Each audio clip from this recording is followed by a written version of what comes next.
What if there was a science to powerful chapter breaks? What if there was a psychological tool that we could use at the beginning and end of every chapter in our book to literally addict our readers to our story? Believe it or not, there actually is a science behind what makes a book addictive, what keeps us up past our bedtime, reading, flipping pages, saying, one more chapter, just one more chapter. And that's what we're going to explore today. By the end of this video, you will have a better understanding of what it is that makes readers addicted to a story, how to leverage this psychological principle in the beginning and end of every chapter of your book. Plus, we're going to look at examples of this, how this works, and how it can work in any story out there. So if you've ever wondered, how do I make my chapter breaks juicy and addictive and make people want to keep reading the next one and the next one and the next one until they're at the end of the book, this video is for you.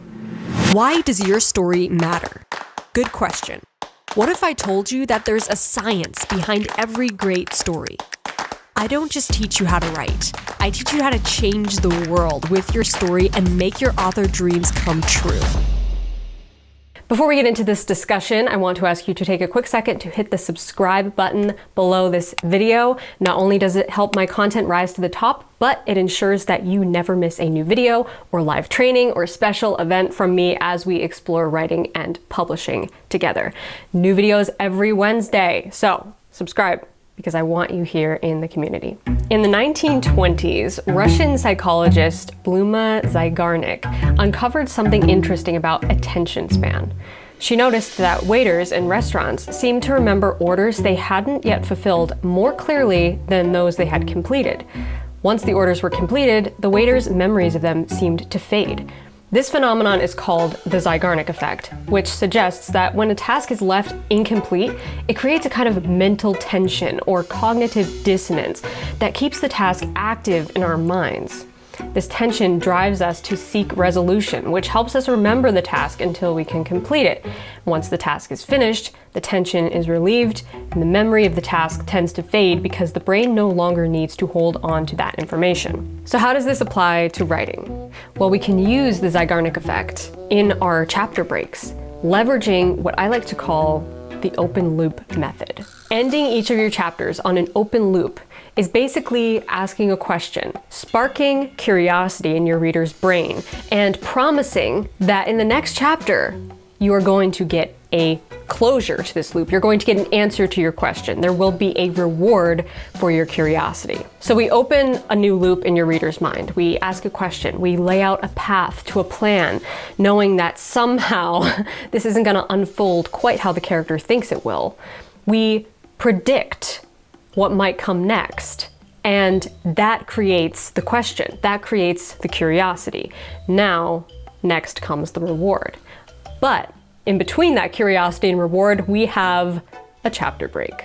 And if you study your favorite, most addictive books, you will find this pattern. You will find this pattern of open loop, chapter break, closed loop, more conflict, open loop, chapter break, so on and so forth.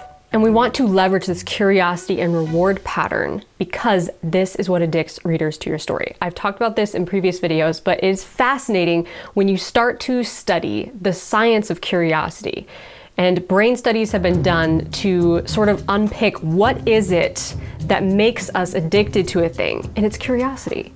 The curiosity of needing to know the answer to something lights up the pleasure and rewards center in your brain, which has a similar effect to using an addictive drug. It creates dopamine in your brain and tells you that you're really enjoying this experience, whatever it is you're doing. Okay, you get this same feeling when you are watching a really good miniseries or series on TV or on Netflix or a streaming service, and you're like, just one more episode. And of course, in today's world, we can just keep binging episodes, just like you can keep binging a book. You can keep reading chapters, chapter after chapter, until it's done, because of this open loop that I need to close, because of the Zeigarnik Effect.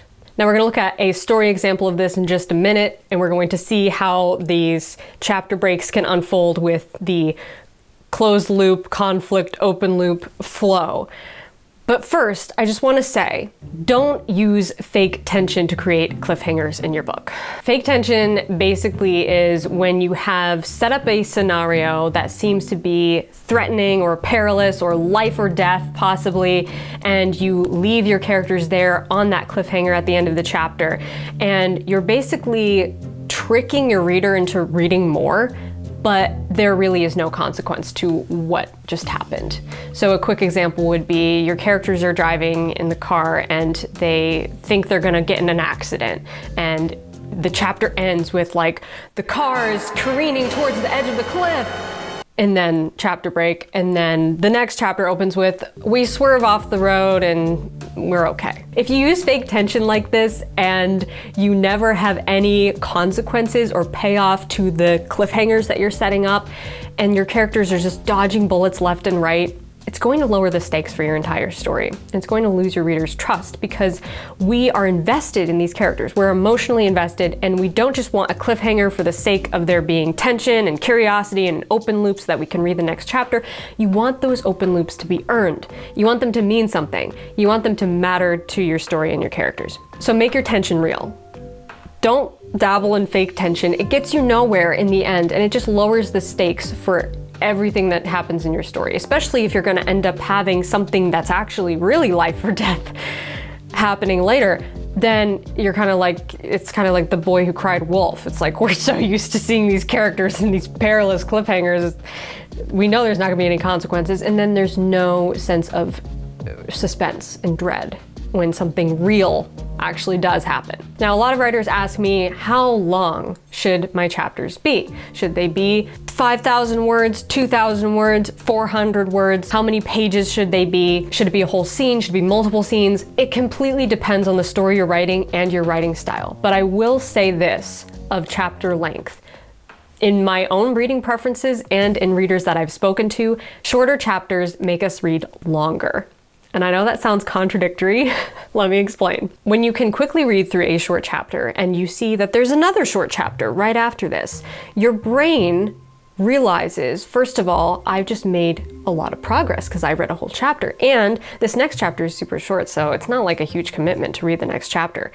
You've probably done this to yourself, this like internal narrative many times while reading and watching TV. It's like the 5 more minutes effect, right? Of like a short-term commitment, I can do that. I can read one more chapter. Now, if the chapter is like 25 pages, you'll probably be like, I'm gonna put that down for now. Maybe you're not a reader like this. Maybe this is just me and my friends who read like this and you can put the book down anywhere. But our brain seeks a place that we can pause something, put the book down, and then return to it, or just keep reading, keep reading, keep reading, keep reading until the book is done. And how did that happen?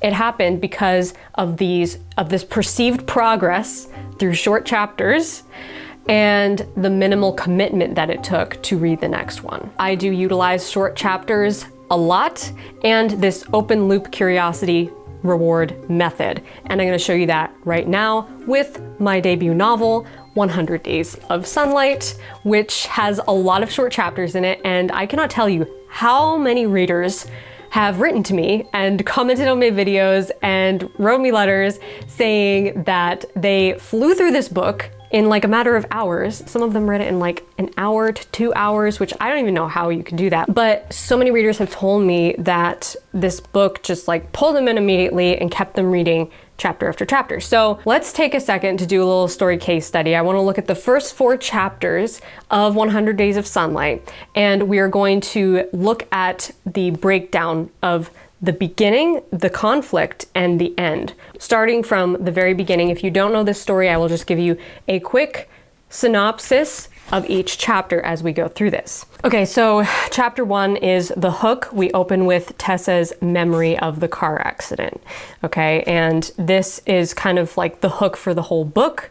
It's kind of an explosive, external conflict-driven scene that pulls us into the thick of what's happening. The main conflict of the chapter is that we meet Tessa. She's been rendered blind from her accident, and she's unable to write like she used to.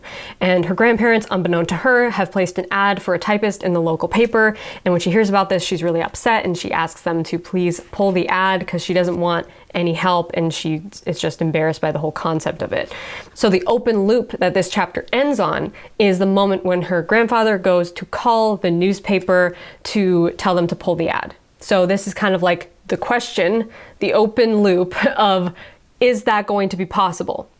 And then we immediately go into chapter 2. The loop is closed. We get our answer, our reward, when we see Weston at the newspaper hearing about Tessa and hearing that the ad is being retracted. The main conflict of this chapter is that we see that Weston thinks that he can help Tessa, and he ends up looking her up, finding her house. He meets Tessa's grandmother, and he learns more about what Tessa is going through. He asks for 5 minutes to talk to Tessa and requests that Grandma doesn't tell Tessa that he's an amputee. Okay, and then the open loop of this chapter, the question is, we see Grandma going up the stairs to go and tell Tessa about what's happened. And we know that this is probably not going to go well because we already have seen Tessa's attitude about this whole thing and that she's very defensive and closed off and upset. Chapter 3, the closed loop, is that we see Tessa is relieved nobody saw the ad. She doesn't realize that somebody did see the ad, but she's closed that loop in her mind.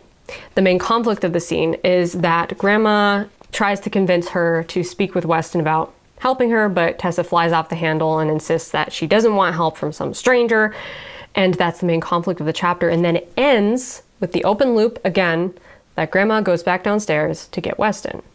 So now we've really built up all these different layers of conflict to the meet cute scene, which is in chapter 4. Weston goes upstairs to meet Tessa, and the main conflict of the chapter is that Weston and Tessa have an explosive first encounter.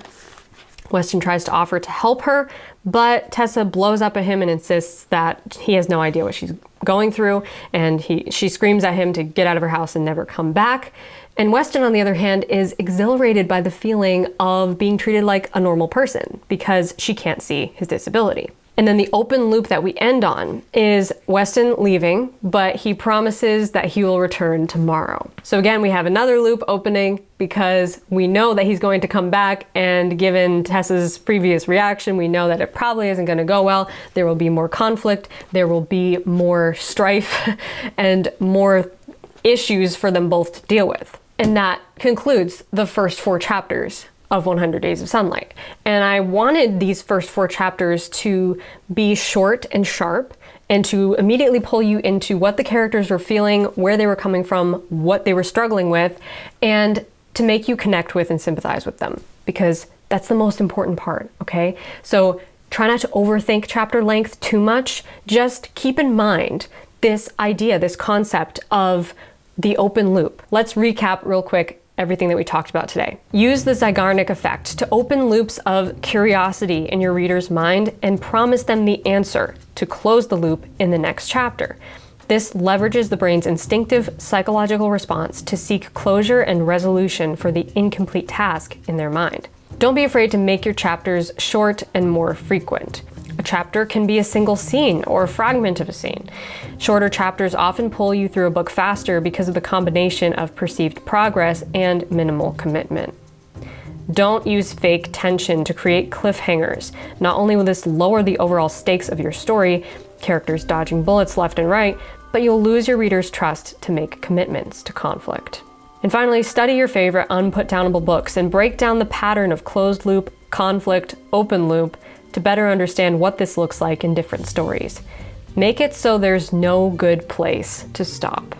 That's the bottom line. You want to make it so that there's no good place for your reader to put the book down until they reach the final page. I know that sounds like a tall order, but trust your instincts and trust the fact that you know what you're doing. As long as your story is driven by your character's conflict, I have complete faith that you will absolutely crush it. Okay, boom, that's it. The most important things to remember about the psychology of powerful chapter breaks. Hopefully you enjoyed this video, took a lot of notes. Comment below and tell me, what is it that addicts you to a story? What is it that makes you keep turning pages? What is it that when you reach the end of a chapter, you need to read the next one? Study your favorite stories. Find the answer, because it is so important to learn from story. Story is the best teacher of story out there. So Comment below with your findings and your own studying of stories. I would love to hear your thoughts on this topic. And while you're down there, make sure you hit the like button and subscribe to this channel. Hit the bell so that you get notifications because I post writing videos every single Wednesday, and I would love to have you here in the community.